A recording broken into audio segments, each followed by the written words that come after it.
Guys, it is literally the following day from when Adidas decided to cut ties with Yeezy brand and Kanye West. However, even since then, there has been a lot of developments, and that's what we're going to cover here today. We're going to be talking about the aftermath and the future of Yeezy sneakers because, guys, they're not going away like we expected. That being said, we've got a lot of massive stories that we need to cover, so let's get into it. Okay, so let's get into the first headline. This is from Complex. Footlocker pulls Yeezys from stores and websites. This is absolutely crazy. Footlocker sent an internal message, which we will take a look at in a second, to its stores today asking for all Yeezy footwear to be removed from sales floors immediately. So here is the internal message that Complex is talking about. This little screenshot here going out to Footlocker, Kids Footlocker, and Champ Sports, who is owned by Footlocker, and it says, "Action needed, Yeezy footwear, remove from floor. Please remove all pairs of Yeezy footwear from your sales floors immediately. No pairs should be displayed or sold in store. Hold all Yeezy footwear in your back room at this time. Additional direction will be provided for on-hand pairs." Now, Footlocker removing pairs from its stores is actually pretty significant if you keep in mind it looks like a lot of other retailers are going to follow suit. I've already seen a couple retailers here in the UK not necessarily announce it, but they have just removed all of the Yeezy products that they initially had stocked from their website. So what this means for people who thought that they were going to be able to go out and purchase Yeezys from maybe different retailers, or maybe just be able to access some of the stock that's still available from the Adidas and Yeezy collaboration, it looks like the only places we are going to be able to buy Yeezy products is from resellers. So that means StockX, GOAT, eBay, and just your general local resellers or your Instagram resellers. In yesterday's video, I was speaking lightly on the resale market of Yeezy sneakers and potentially what could happen. I essentially said that I don't think it's going to go up in the short term, but after seeing all of this, I'm not entirely sure if that's exactly going to be the case. Now, we are going to take a look at some of these sneakers that have already gone up in value, some that have stayed the same, but we'll save that for towards the end of the video. Now, here is the official statement that Footlocker put out. They stated, "Footlocker Incorporated does not tolerate any form of anti-Semitism or hateful or any discriminatory behavior. While we remain a partner with Adidas and carry a wide assortment of their collections, we will not be supporting any future Yeezy product drops, and we have instructed our retail operators to pull any existing product from our shelves and digital sites." Now, the story that we're going to get to in just a little bit is absolutely mind-blowing because we do have some updated information on what Adidas plans to do moving forward in terms of Yeezy designs,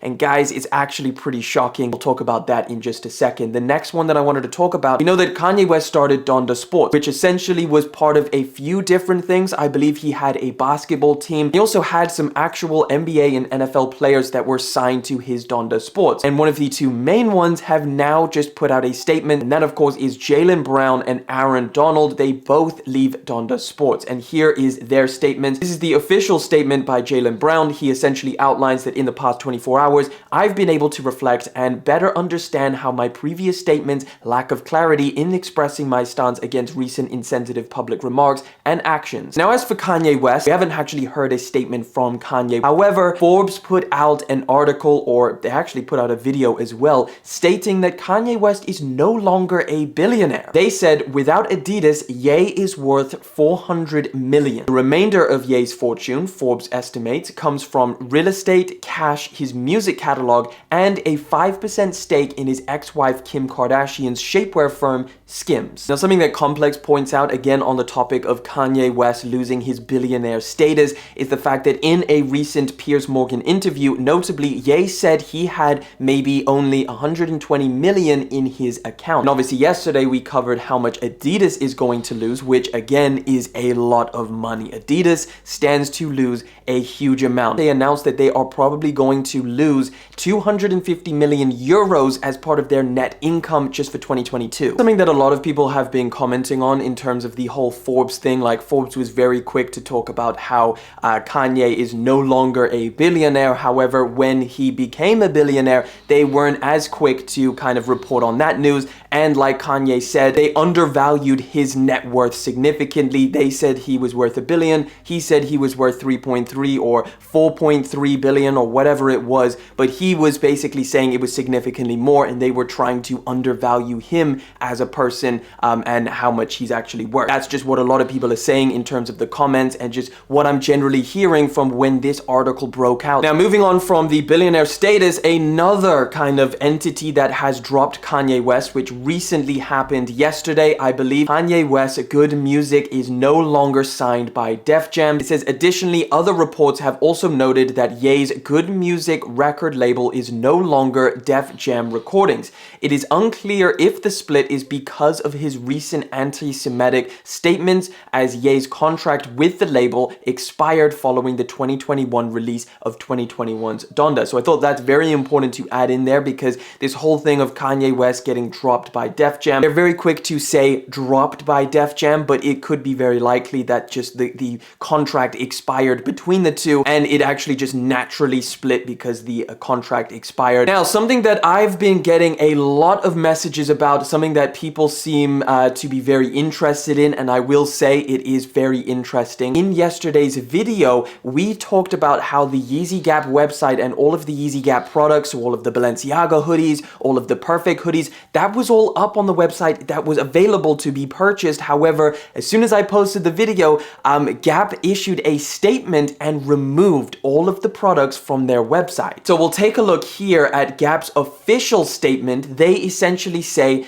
in September, Gap announced ending its Yeezy Gap partnership. From what we understand, we know that Kanye West ended the contract. However, in this statement, it kind of seems they said Gap announced ending its Yeezy Gap partnership. It continues, our former partner's recent remarks and behavior further underscore why we are taking immediate steps to remove Yeezy Gap product from our stores, and we have shut down YeezyGap.com. So currently, if you attempt to go to the Yeezy Gap website, it just redirects you to the Gap page. So what's going to happen to all of the orders that were made before this Yeezy Gap announcement, which is something that we are going to have to wait to find out, because it's true. A couple days ago, right before they announced this, they did a huge restock of the Perfect hoodies, which, as we know, did a lot of sales. People were buying it up. Now, I'm not entirely sure because I never received any shipping emails. I got an order confirmation, but I never got any indication that my hoodie order had ever been shipped. So I'm just gonna ask you guys to let me know down in the comment section if you ordered anything from Yeezy Gap's website. Let me know if you have received any shipping confirmations recently. I just think it would be pretty crazy if they started issuing refunds and canceling orders. They were planning to continue dropping products until the beginning of 2023. So they had a lot more in stock, not just the stuff that was on the website, but they had also some stuff that we had never seen before. What happens to all of that? Either way, speaking of what happens to Yeezy stock, this is probably the biggest story and the craziest story that we're going to talk about today, and that is Adidas's plans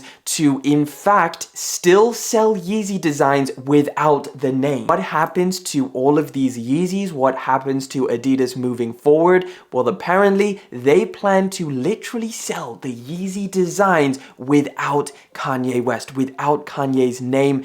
This is absolutely insane. I think that the general public would think this is a pretty bad look for Adidas to go ahead and take these designs after cutting ties and still profit on that. So this article says Adidas AG intends to sell existing Yeezy product designs using its own branding after ending its partnership with rapper and designer Ye, formerly Kanye West. Adidas management has indicated that it will start selling the products under the company's brand at the beginning of next year. That follows the dissolution of the lucrative tie-up, which Adidas has described as one of the industry's most successful ever after Ye made anti-Semitic comments. Looking ahead on our understanding, the company will not sell any Yeezy branded products, and all Yeezy products will be branded under the Adidas brand. But it is important to mention that that is something Adidas said in its initial statement when they announced that the whole Yeezy and Adidas partnership was ending. They said Adidas has the rights to existing Yeezy product designs and can sell these using Adidas branding, not Yeezy branding, following the termination of the Yeezy partnership, which Adidas intends to do. Speaking to the company, it believes it can limit the loss of revenues through this strategy and will also save on expenses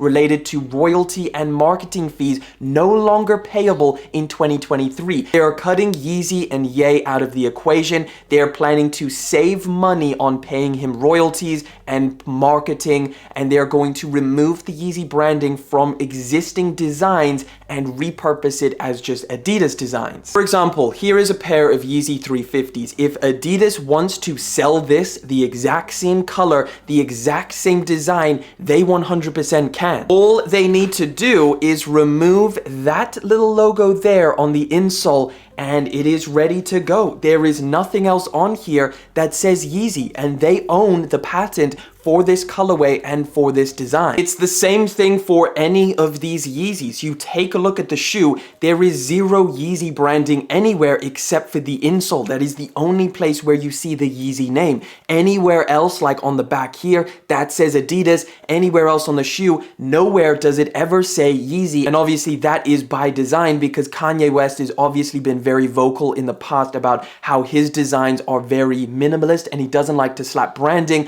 like the Perfect hoodies from the Gap. Those are literally just blank. A lot of his shoes, you'll see there's no Yeezy branding flashing around on it, but what this means is that it gives Adidas the ability to literally release the exact same product. Now, I've got to be honest, I think personally that's pretty distasteful and I don't think it's a great move from Adidas. It just doesn't sit right with me that Adidas decides to repurpose these shoes and sell them after Yeezy had such a heavy role in designing them and building the brand to what it is today, because let's be honest, they would not be as popular as they are without that Kanye West and Yeezy name attached to them. And now Adidas is looking to profit off of that while cutting off Kanye West. You may be wondering, how can Adidas do this? Like legally, how can they do this? Well, it's actually pretty easy because they own all of the patents for all of the Yeezy products. We actually have all of the patents for these designs all stated out here. As you can see, this is a United States design patent for the Yeezy 750. Here's one for, I think this is the unreleased 1050 boot. Well, they have the patent for that, and I'm sure they're probably going to release that. They've got the patent for the Yeezy 350 V1. They've got it for the 350 V2. This is the plain one, like the sesame colorway. That's what this patent is for. They've also got the stripe variant of the Yeezy 350, so like the static colorway. That is what this patent is for. And they've also got the 700 V3, like I just spoke about. They've got that patent. They've got the foam runner patent. They've got this version of the foam runner, which I believe is the MX version, so those kind of like mixture colorways. 700 V2s, they've also got that one. They've got the 350 V2. This looks like the stripe, the SPLY stripe variant of the 350 V2. This is from Sneaker Legal on Instagram. If you want to chuck them a follow, they posted this with all of the official patents from Adidas. This is absolutely mind-blowing. It's something that I really didn't expect Adidas to do, and what that means, I don't know how much they're going to change up in terms of the actual sneakers themselves. Like I just mentioned, the only branding on most Yeezy branded products is literally the insole, and that is it. In fact, if you take a look at like a Yeezy foam runner, I don't think they have any Yeezy branding on it whatsoever. They literally just have Adidas branding. If you did look at it from Adidas's standpoint, I mean, you think how much money they have in Yeezy products out there in the world right now. Not only just their warehouses are full globally, but also all of the retailers that they've told to stop selling Yeezy products, those all have to go back to Adidas. So Adidas is probably sitting on billions of Yeezy branded products. Does that mean that they are literally going to take all of this stock, rebrand it, and put it out there and sell it again? They can, legally, as we've seen, they own all of the patents. I don't know if they're going to do that. Again, I don't think it's something that a lot of people are going to support. I just want to know your guys' thoughts. And if Adidas releasing Yeezy products without the branding is something you support or you don't support. Let me know down in the comments. We're going to take a look at some of the Yeezy branded products that are on StockX right now. And we're just going to kind of see what's been happening over the past few hours, over the past 24 hours in terms of have the prices gone up? Have the prices stayed the same? Let's take a look at the first shoe. I took a look at this on StockX and I thought this was pretty wild. This is the last Yeezy 350 to release, as we know. The Adidas Yeezy Boost 350 sold. These released on, I believe, the 22nd of this month. Obviously, as we know, Adidas's statement only went out on the 25th of October, so these launched a little bit before and they were going for retail. I think some of the sizes were even under retail. Take a look at this here. 1,069 pairs were sold on StockX StockX alone in the past 3 days, and the price has gone up significantly. People are looking at this sneaker and they are thinking to themselves, oh, this is the final Yeezy 350 to ever release. Let me go out and buy this sneaker. I know for a fact that if Adidas didn't cut ties with Yeezy, this would just be another Yeezy 350 colorway that people passed up, people slept on. Just look at the last sale, £350. That is a £148 price increase from the previous sale. That is wild. And if you look at some of these sales, look at them. They are flooding in. Some are going for £426. That is absolutely wild. Never would you see this Yeezy 350 go for that price if it wasn't for Adidas's announcement. So it is just something to kind of keep in mind. Prices of Yeezys are going up. Not all of them, but some of them are going up. How about the Yeezy 350 Zebra? That is an iconic colorway. I'm not entirely sure what these were before, but if you take a look, I don't think these have gone up too much, maybe in the bigger sizes. If you take a look at that, the last sale has gone up £33. That is 12%. Zebras haven't gone up too much as of right now. What about the Turtle Doves? That's also a very iconic colorway of the Yeezy 350. This one I don't believe has gone up. Okay, maybe it has. 92% apparently. Last sale has pushed this sneaker up by £229. So the Turtle Doves are going up as well. These haven't really moved. That's a size 8.5. Let's take a look. 6.1%. Yeah, they haven't really moved too much. Maybe a slight little uptick here in price, but nothing too crazy. The good old Yeezy foam runners. Let's see what the price is like on here. $152. That's actually pretty reasonable. I know that these restocked relatively recently. Last one we're going to take a look at here. Let's find out about the wave runners. What's going on with the price of these? They look to be pretty much the same. Nothing's changed too much. I mean, all of this stuff I only can imagine is going to go up in price. I can't imagine these are going to go down in price. Just a reminder, this is a developing story, so any more information that we get, of course, we still haven't heard Ye's response to any of this, so as soon as that kind of happens, I will keep you guys updated, so be sure to subscribe to the channel, chuck me a follow on Instagram where I can keep you updated more quickly, if that makes sense. Please leave your thoughts on this whole situation down in the comment section. Be very interested to hear your opinion. Thank you so much for coming through, hanging out for yet again another video. Thank you for liking, commenting, and of course subscribing. I'll catch you guys in the next one, but until then,